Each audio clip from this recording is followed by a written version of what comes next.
Class में हम लोगों ने देखा था आर इक्वलेंट सिंपल सारे सवाल हम लोगों ने लास्ट क्लास में किए थे।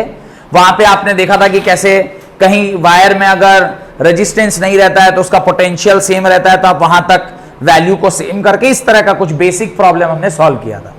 आज की क्लास में एक नया कॉन्सेप्ट पढ़ रहे हैं, that is called as Wheatstone bridge. Wheatstone bridge के आधार पर भी कई सारे न्यूमेरिकल आपको आर इक्वलेंट का पूछा जाता है। तो पहले हम लोग व्हीटस्टोन ब्रिज समझते हैं क्या है। व्हीटस्टोन ब्रिज क्या है? जब इस प्रकार से एक अरेंजमेंट ऑफ रजिस्टर्स किया जाए जिसके अंदर कुछ ऐसा सिनेरियो डेवलप हो जाए जैसे यहां पर हो रहा है, और एक बीच वाले वायर में रजिस्टर नहीं, आप एक गैल्वेनोमीटर लगाइए और इसको इससे कनेक्ट कर दीजिए। ये जो पूरा कनेक्शन है इसको हम लोग किससे करते हैं? बैटरी से जोड़ते हैं। ये पूरा कनेक्शन को किससे जोड़ दिए? बैटरी से। और इस बैटरी को स्विच से कनेक्ट करके आपने जैसे ही स्विच ऑन किया तो व्हीटस्टोन ब्रिज, ऐसे अरेंजमेंट को व्हीटस्टोन ब्रिज कहते हैं, पर ये Wheatstone bridge balanced Wheatstone bridge कहलाता है। ये व्हीटस्टोन ब्रिज क्या कहलाता है? बैलेंस्ड व्हीटस्टोन ब्रिज कहलाता है जब यहां पर एक स्पेशल टाइप की प्रॉपर्टी देखने को मिलती है। क्या प्रॉपर्टी है? R1, R2, R3, R4, ये चार रेजिस्टेंस है अलग अलग। कह रहे हैं जब ये बैलेंस्ड होगा उस समय पर R1 by R2 is equal to किसके बराबर हो जाना चाहिए? R3 बाई R4 के। यानी the ratio of these two resistance must be equal to the ratio of these two resistance. और अगर ऐसा हुआ तो क्या होगा? दी वायर, ये मान लीजिए इसको मैं ABCD कुछ एक नाम दे देता हूं, इसको मैं A पॉइंट बोल देता हूं, इसको B पॉइंट बोलता हूं, इसको C पॉइंट और इसको D पॉइंट। तो अगर ये एक बैलेंस्ड व्हीटस्टोन ब्रिज है तो CD वायर में जो गैल्वेनोमीटर लिखा है, लगा हुआ है, it will show no deflection. यहां पर अगर ये बैलेंस्ड है तो इस पर्टिकुलर गैल्वेनोमीटर में कोई डिफ्लेक्शन।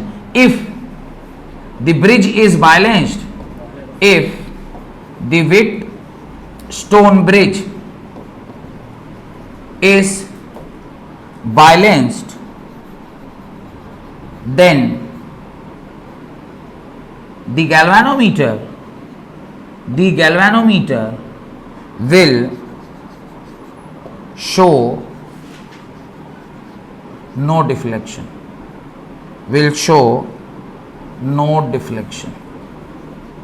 उसमें कोई डिफ्लेक्शन दिखाई नहीं देगा। और नो डिफ्लेक्शन मतलब नो करंट। भाई डिफ्लेक्शन नहीं है, इसका मतलब क्या है? यहां पर करंट की वैल्यू क्या हो गई? जीरो हो गई। यहां पे करंट की वैल्यू क्या हो गई? जीरो हो गई। इस तरह का जो भी सवाल होगा उसी को हम लोग क्या कहते हैं? Balanced Wheatstone bridge. और इसके ऊपर कई सारे न्यूमेरिकल दिए जाते हैं। अब जैसे पहला सवाल जो दिया हुआ है वो आप देखिए, क्वेश्चन नंबर 1 जो दिया है ये ऐसा है। ये एक R रेजिस्टेंस है, ये भी एक R रेजिस्टेंस है, ये भी एक R रेजिस्टेंस है, ऊपर भी एक इस प्रकार से R रेजिस्टेंस लगा हुआ है, नीचे भी एक इस प्रकार से R रेजिस्टेंस लगा हुआ है। सबकी वैल्यू आप R लिख लीजिए, ऑल R रेजिस्टेंस। हम नहीं जानते R की वैल्यू क्या है, पर ये सारे के सारे R हैं। इसको अगर मैं पॉइंट A मान रहा हूं, इसको मैं पॉइंट B मान रहा हूं, आपसे बोल रहा है फाइंड R इक्विवेलेंट AB। आपको R इक्विवेलेंट AB निकालना है। सॉल्व कीजिए, पहला सवाल है, R AB आपको निकालना है। सॉल्व किया जाए, सॉल्व दिस क्वेश्चन।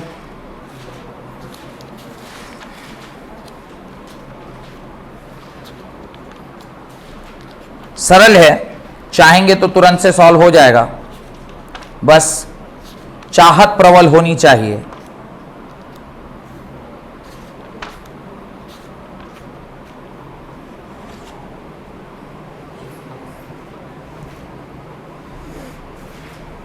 आज एक बच्ची को एक सवाल दिए, वो बच्ची वो सवाल नहीं बना पाई, लेकिन उसके आव भाव से और उसका जो फेशियल एक्सप्रेशन है उसमें वो झलकता था कि हमेशा ओवर कॉन्फिडेंस में रहती है। तो टीचर तो जानता है ना कि किसी का कॉन्फिडेंस को कैसे तोड़ना है। ऐसा सवाल दे दीजिए जो उससे बने नहीं। जब सवाल किसी अच्छे बच्चे से जो अपने आप में सोचता है कि हमसे बड़ा 30 मार्क हाँ कोई नहीं है, उसको आप एक ऐसा सवाल दे दीजिए उससे नहीं बनेगा, उसका ईगो हर्ट हो जाएगा और उसके बाद वो अपने पढ़ने लग जाएगा। लेकिन जब तक आप उसका ईगो हर्ट नहीं किए थे तब तक उससे आप बात कीजिएगा तो टीचर को समझता है कि ये बड़ा बेवकूफ है। और सबसे बड़ा इंटेलिजेंट कौन है? हमसे ज्यादा तेज इस दुनिया में कौन है? तो उसी बात पर एक बात ध्यान आया कि राम और रावण में क्या अंतर था। सवाल है राम और रावण में क्या अंतर था, जानते हैं तो बताइए। What was the basic difference between? ज्ञानी रावण भी थे, ज्ञानी राम भी थे। बोला जाता है कि रावण से बड़ा ज्ञानी कोई था ही नहीं धरती पर उस समय पर। सोचिए इतना ज्ञानी थे कि जो भोला बाबा का आपने ठो मंत्र पढ़ा होगा उनको प्रसन्न करने के लिए, जटाटवी गलत जला, ये जो मंत्र है वो पूरा उन्हीं का लिखा हुआ है। लोग आज भी उसका पाठ करते हैं। कितना ज्ञानी आदमी रहा होगा कि अपने से मंत्र बना के उनकी तारीफ ऐसा किया कि भोला बाबा प्रकट हो गए। तो राम और रावण में क्या अंतर है? राम और रावण में बेसिक डिफरेंस क्या है पता है? राम वो है जिनको अहंकार का ज्ञान है और रावण वो है जिसको ज्ञान का अहंकार है। हम लोग को क्या बनना है? राम की रावण। हम लोग को राम बनना है। आपके अंदर अहंकार का ज्ञान होना चाहिए कि अहंकार क्या है। ज्ञान का अहंकार नहीं होना चाहिए कि हमसे ज्यादा ज्ञानी इस धरती पर कौन है। तो रावण के मरने का कारण भी यही था कि वो अहंकार में था कि हमसे ज्यादा ज्ञानी, हमसे ज्यादा विद्वान, हमसे ज्यादा ताकतवर इस धरती पर कौन है। तो ज्ञान का अहंकार होना बहुत हानिकारक है, अहंकार का ज्ञान होना बहुत जरूरी है। सवाल बनाइए, क्या है आंसर? R/2। चलिए देखते हैं। अब ये जो सर्किट है इसको थोड़ा सा हम लोग क्या करते हैं? मॉडिफाई करते हैं। थोड़ा सा क्या करते हैं? मॉडिफाई करते हैं। ये पॉइंट A है, ये पॉइंट B है। इस पॉइंट को A बोलते हैं, इस पॉइंट को B बोलते हैं। तो ये A और B आ गया। ये R है, ये भी R है, ये भी R है, ये भी R है। देखिए A, अगर मैं इस पॉइंट को C बोल दूं, इस पॉइंट को D बोल दूं, तो A और D के बीच में एक रेजिस्टेंस है। इसको अगर मैं D बोलता हूं तो A और D के बीच में एक रेजिस्टेंस है।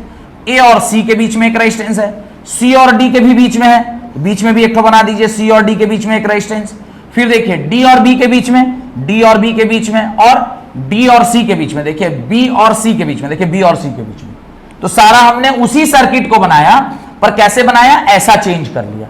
जब आप ऐसा चेंज किए, आप देखिए वही कि वेदर इट इज बैलेंस्ड और नॉट। तो आप चेक करिए R1/R2 क्या R3/R4 के बराबर है कि नहीं है।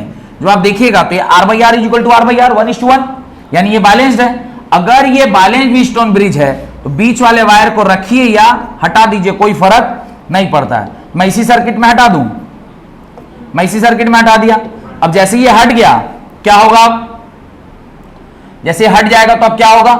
ऊपर वाला दोनों किस में हो गया? सीरीज में। तो ऊपर वाला कितना आ गया? अब इसका इक्विवेलेंट सर्किट ऐसा बनेगा, ऊपर आ जाएगा 2R और नीचे भी क्या आ जाएगा? 2R। ऊपर भी आया 2R और नीचे भी आया 2R, और 2R अगर पैरेलल में होता है तो R इक्विवेलेंट क्या आ जाएगा? R। Therefore your answer is